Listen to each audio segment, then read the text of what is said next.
नमस्कार दोस्तों, एक बार फिर से स्वागत है आपके अपने YouTube चैनल अध्यात्म टीवी पर। दोस्तों, सबसे पहले आपको बलराम जी के जन्म दिवस की हार्दिक शुभकामनाएं। भगवान आपकी सभी मनोकामनाएं पूरी करें। आज के वीडियो में हम बलराम पूर्णिमा की व्रत कथा सुनेंगे। जब भगवान अनंत देव इस धरातल पर प्रकट होते हैं तो वे बलराम जी के नाम से जाने जाते हैं। उनका आविर्भाव दिवस ही बलराम पूर्णिमा कहलाता है।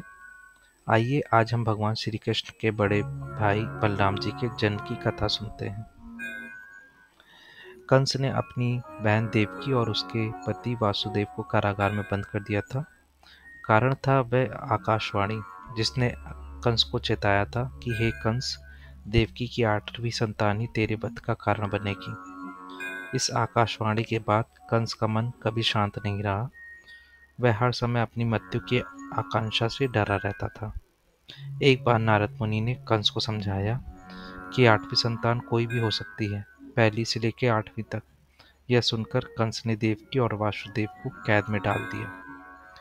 इसके बाद एक एक वर्ष के अंतराल पर देवकी के 6 पुत्रों का जन्म हुआ, लेकिन निर्दयी कंस ने उन 6 का उनकी आंखों के सामने निर्मम वध कर दिया। यह दृश्य देखकर देवकी और वासुदेव का हृदय पीड़ा से भर गया।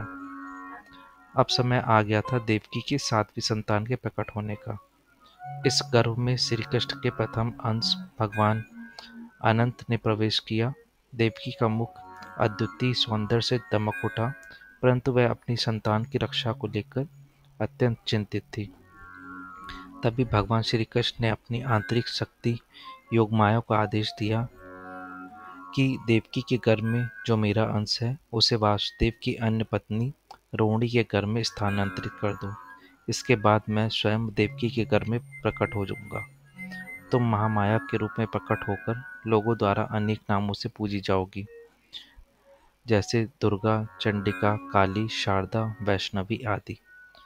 योगमाया ने भगवान का आदेश स्वीकार किया और देवकी के गर्भ से उस 7वें भ्रूण को लेकर रोहिणी के गर्भ में स्थापित कर दिया। जब देवकी का गर्भ रिक्त हो गया तो कंस और उनकी रानियों ने समझा कि देवकी का गर्भपात हो गया है। और दूसरी ओर गोकुल में रोहिणी अचानक 7वें महीने से गर्भवती हो गई। बाद में योगमाया ने उन्हें आश्वस्त किया कि यह शिशु देवकी का ही गर्भ है, जिसे स्थानांतरित किया गया है। इस प्रकार माता रोहिणी के गर्भ से बलराम जी का जन्म हुआ। उनका नाम राम इसलिए पड़ा क्योंकि वे गोकुल वासियों को विशेष आनंद देते थे। उन्हें बलभद्र भी कहा गया क्योंकि वे अतुलनीय बल के स्वामी थे। बलराम जी को आदि गुरु माना जाता है। वे ही जीवात्माओं को श्री कृष्ण के समीप ले जाने का मार्ग दिखाते हैं। उनकी सबसे बड़ी विशेषता ये है कि वे श्री कृष्ण के सभी 5 रसों में सेवा और आनंद प्रदान करते हैं, जैसे शांति रस, दास रस, सखा रस, वात्सल रस और माधुर्य रस। हमारे आचार्यों के अनुसार माता देवकी भक्ति का प्रतीक है और कंस भौतिक वासनाओं का। देवकी के 6 संतानें काम, क्रोध, लोभ, मोह, मद और मात्सर्य का प्रतिनिधित्व करती हैं।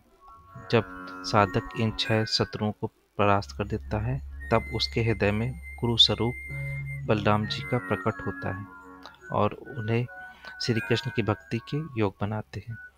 इस प्रकार बलराम पूर्णिमा के दिन हम आदि गुरु बलराम जी की पूजा करते हैं और उनसे प्रार्थना करते हैं कि वे हमारे हृदय से सभी दोषों को दूर करके श्री कृष्ण के स्वागत हेतु पवित्र बनाएं। दोस्तों, ये थी बलराम जी के जन्म की कथा। यदि आपको आज का वीडियो अच्छा लगा हो तो प्लीज़ चैनल को लाइक, शेयर और सब्सक्राइब करें और ज़्यादा से ज़्यादा अपने दोस्तों और रिश्तेदारों में शेयर करें। मिलते हैं आपसे अगले वीडियो में। तब तक के लिए धन्यवाद।